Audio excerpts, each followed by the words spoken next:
होली खिलाते हैं। होली में मोटे मोटे डूंड जलाए जाते हैं।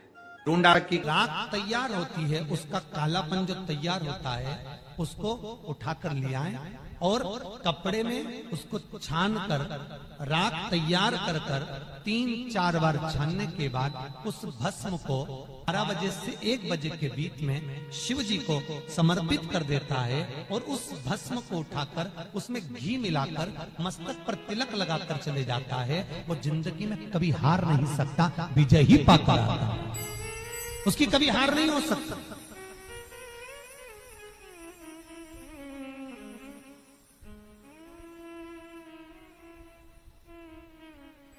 वो कभी हार नहीं सकता। शिव महापुराण की कथा कहती है वो भस्म विजयता को प्रदान करती है। आपको किसी से नहीं करना, किसी के हाथ नहीं जोड़ना, केवल वो भस्म का तिलक लगाकर जिससे आपका काम निकालना है उसके सामने पहुंच जाए, आपको सुख का अनुभव हो जाए, कार्य सिद्ध। तो भस्म इतनी प्रबल होती है। शरीर में बहुत बड़ा रोग हो गया, छूटने को तैयार नहीं है, बड़े बड़े इलाज करवा लिए, बहुत दिखा लिया, बहुत सब दूर इलाज करवाया, सब दूर दिखाया, पर मिटने को तैयार नहीं है। तो फिर अबीर का प्रयोग, एक चावल का दाना, एक श्वेत पुष्प और अबीर भगवान शंकर को समर्पित कर धीरे धीरे धीरे धीरे शरीर का रोग अपने आप समाप्त होना प्रारंभ हो जाए। पूरी कहानी गलत बताई। अगर दुनिया के लोग सही कहानी बताते तो भतीजा और बुआ का संबंध खराब नहीं होता। कहानी गलत थी ना। लोगों ने कहा, हिरण्यकशिपु ने अपनी बहन से कहा, बहन तू अपने भतीजे को गोदी में रखकर बैठ जा और चादर ओढ़कर बैठ जाना, तू बच जाएगी, तेरा भतीजा जल जाएगा। तो बुआ भतीजे को जलाने के लिए गोदी में लेकर बैठी। बोलो सही है कि गलत है? लोगों ने कहानी गलत बताई। होली का लोगों ने कहा उसने अपने भतीजे को जलाया। पहले तो होलिका का नाम तो निकालो कि होलिका का नाम क्या है। कथा वालों ने कह दिया हिरण्यकशिपु की बहन थी होलिका, वो अपने भतीजी प्रहलाद को गोदी में लेकर बैठ गई। वो प्रहलाद को हाथी के पांव के नीचे डाला, खोलते तेल में डाला, अग्नि में डाला, इसमें डाला, उसमें डाला, नहीं मरा। आखिरी में अपनी बहन से कहा होलिका, तो अपने भतीजे को गोदी में लेकर बैठ जा। पहले उस होलिका का असली नाम तो लाओ, जिस होलिका का नाम विष्णु पुराण में डूंडा लिखा है। क्या नाम लिखा है? डूंडा। होलिका का असली नाम लिखा है विष्णु पुराण में डूंडा। इसलिए आज भी होली में लकड़ी नहीं जलाई जाती, मोटे मोटे डूंड जलाए जाते हैं, क्योंकि उसका नाम डूंडा है। और डूंडा बैठी अग्नि में, भतीजे को गोदी में लेकर बैठ गई। उसके पास में एक ब्रह्मा जी की चादर थी, जिसको ओढ़ कर बैठ जाती थी तो आगी में जल नहीं सकती थी। डूंडा ने देखा चारों तरफ से आगी लग गई, मेरा भतीजा जल जाएगा। तो बुआ को लगा मेरा भतीजा जल जाएगा। बुआ वो होती है जो दुआ देती है, बुआ कभी बद्दुआ नहीं देती है। और डूंडा ने अपनी चादर को उतारा, आगी चारों तरफ से लग गई। बुआ को लगा मेरा भतीजा जल जाएगा, तो अपनी चादर उतार कर अपने भतीजे पे डाल दी और बुआ खुद जल गई, पर अपने भतीजे को नहीं जलने दिया। ये कथा है, पर लोगों ने उसको पूरी पलट दिया, पूरा पलट दिया। बुआ कब जलाई अपने भतीजे को? होली का क्रम 13 तारीख को शायद होली जलेगी, 14 तारीख को गुरंडी रहती है, होली खिलाती है। पिछले वर्ष थोड़ा सा होली का क्रम रहा, तो अब की बार सब जगह की होली में ना जाते हुए केवल एक होली, वो भी सीहोर की, वो 15 तारीख को महादेव की होली, मार्च को महादेव की होली। अपने शिवालयों में शंकर जी शिव मंदिर के अंदर चंदन का जल 1 लोटा अवश्य चढ़ाएं, महादेव की होली अवश्य मनाएं। होली आ रही है, लगी नहीं रिया की होली जैसा है। दिवाली आती है तो लगता ही नहीं कि दिवाली जैसा है, राखी आती तो लगता ही नहीं राखी जैसा है। सारे त्योहार फीके हो गए गुरुजी। हमने कहा त्योहार फीके नहीं हुए, त्योहार का कलर फीका नहीं हुआ, त्योहार का रंग फीका नहीं हुआ है, बस त्योहार वही है, गुलाल वही है, मिठाई वही है, गुजिया पपड़िया वही है, खुरमे चकरी वही है, पपड़िया वही है, गुजिया वही है, इंसान वही है। बस बाजार में से जो रौनक समाप्त नहीं हुई है, रौनक आपके भीतर की समाप्त हो गई। आपके भीतर इतनी ईर्ष्या भराती गई, इतनी ईर्ष्या भराती गई, इतनी ईर्ष्या भराती गई कि वो ईर्ष्या के कारण, उस अहंकार के कारण, उस अहम के कारण तुम एक दूसरे से मिलना पसंद नहीं कर पाते। पहले के लोग कहते थे हमारे यहाँ जब होली होती थी इतने लोग आते थे, मिलने जाते थे, गुलाल लेकर जाते थे। आजकल तो कोई दिखता नहीं है। कारण केवल इतना सा है, तुम्हारा अहंकार, तुम्हारा ईगो, तुम्हारा अभिमान तुम्हें अपने घर से बाहर नहीं निकालता। तुम घर से बाहर नहीं निकलते अपने अहंकार के कारण, अपनी काया के कारण, अपनी अभिमत्ता के कारण आप दूसरे से मिलना पसंद नहीं करते। जरा सा कोई ने कलर लगाया तुम्हें क्रोध आ गया, जरा सा किसी ने गुलाल लगाया तुम्हें गुस्सा आ गया, जरा सा कोई आया भाभी जी भैया जी करके गुलाल लगा गया, तुम न न न न न न नो नो नो नो, कहां जाओ? इतने वीआईपी हो गए, इतने वीआईपी हो गए, इतने वीआईपी हो गए कि अपने त्योहारों से भी दूर हो गए। मेरा निवेदन है, होली का त्योहार आ रहा है, उस फागुन के त्योहार में मेरा देवाधिदेव महादेव माता पार्वती के साथ होली खेलता है, मेरा कृष्ण कन्हैया राधा रानी के साथ होली खेलता है। आप भी अपने इष्ट मित्रों के साथ होली खेलिए और दिल से खेलिए। अरे सीहोर में, सीहोर जिले में एक होली होती थी। उस होली का नाम हमने पिछली बार बदल दिया था। कौन सी होली कर दी थी? महादेव की होली। पिछली बार हमारे सीहोर जिले में हमेशा होती आई थी वो होली, थोड़ा उसका नाम हमने चेंज कर दिया था तो उसको महादेव की होली कर दिया था। मेरे सीहोर जिले के रहने वाले सभी रहवासियों से, जिले भर के निवासियों से निवेदन करना चाहूंगा, वो पुरानी होली को बंद कर महादेव की होली नाम दिया गया है। शिव मंदिर में जाना है, चंदन का जल शिव जी को 1 लोटा चढ़ाना। एक बात अपनी जिंदगी में उतार कर रखो, शंकर भगवान को घी का दिया भी लगाओ तो तुम्हारे घर में जो असली घी हो, थोड़ा सा भले 1 पत्ती लगाओ, भले इतनी सी बत्ती जलाओ, पर असली घी की जलाओ। शिव जी को अगर चंदन भी लगा रहे हो तो असली लगाओ। शंकर भगवान को चावल भी चढ़ा रहे हो तो असली चलाओ। शंकर भगवान को अगर अष्टगंध भी चढ़ा रहे हो तो असली चढ़ाओ। केमिकल का कोई चीज मेरे महादेव को मत चढ़ाओ जिससे भगवान शिव की मूर्ति नष्ट हो। ऐसी कोई चीज मेरे महादेव को ना चढ़ाओ। अगर शंकर भगवान के साथ आप होली खेल रहे हो तो चंदन का पानी शंकर भगवान को चढ़ाइए, अष्टगंध का जल भगवान शिव को चढ़ाइए। तो करो तैयारी, आ रहा है त्रिपुंड धारी महादेव की होली। बड़े आनंद के साथ मेरा निवेदन, अपने शिवालयों में, शंकर जी के मंदिरों में, सीहोर जिले के प्रत्येक शिव मंदिर के अंदर चंदन का जल 1 लोटा अवश्य चढ़ाएं, महादेव की होली अवश्य मनाएं।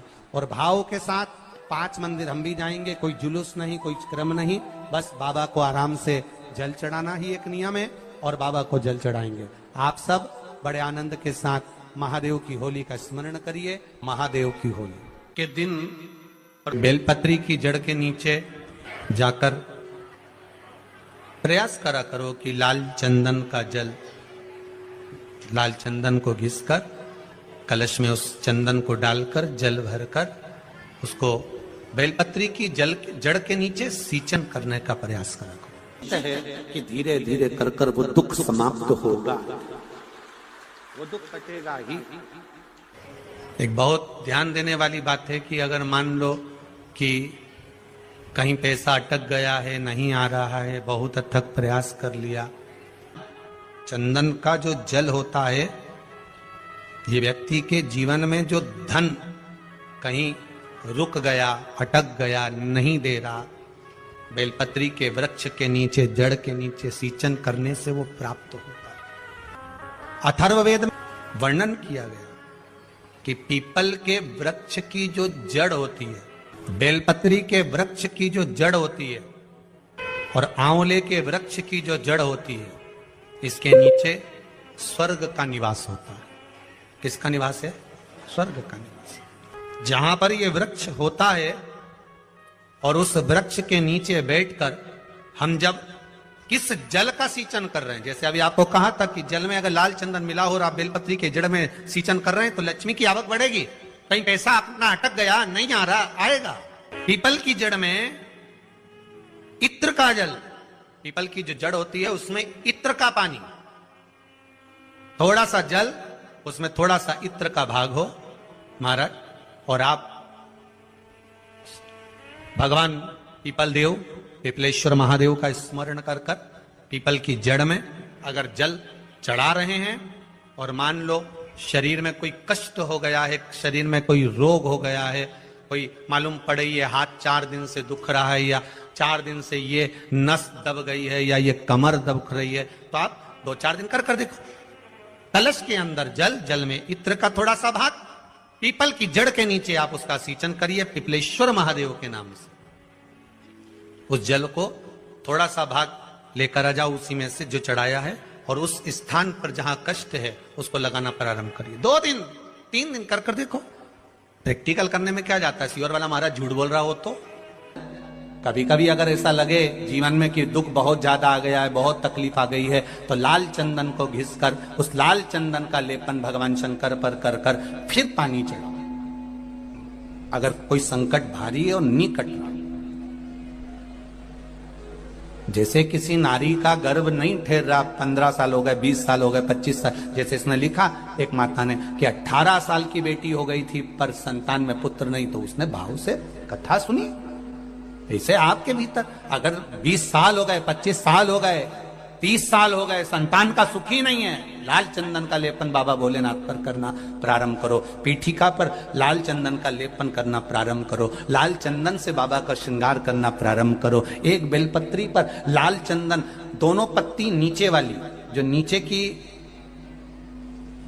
की जो 2 पत्ती होती है इस पे लाल चंदन, और बीच वाली पत्ती पर पीला चंदन लगाकर बाबा के शिवलिंग को समर्पित करिए। बाबा से प्रार्थना करिए, रोज प्रार्थना करो। परंतु एक बात का स्मरण रहे, 25 साल हो गए, 20 साल हो गए, 30 साल हो गए, संतान नहीं, तो पहले जल से अभिषेक कराना, अभिषेक कराकर उस जल का आचमन करने के बाद हाथ को खासा करना, धोना, उसके बाद में फिर वापिस बाबा का स्नान कराओ, फिर चंदन का लेपन कराओ, फिर 1 लोटा जल चढ़ाकर बाबा का स्नान कराओ। बाबा का बड़ा सुंदर भाव से लाल चंदन से जो अभिषेक करता है, बाबा को लेपन कर कर फिर जल चढ़ समर्पित करता है, निश्चित है उसकी गोदी मेरा देव अधिदेव महादेव जरूर भरता है, ये निश्चितता है।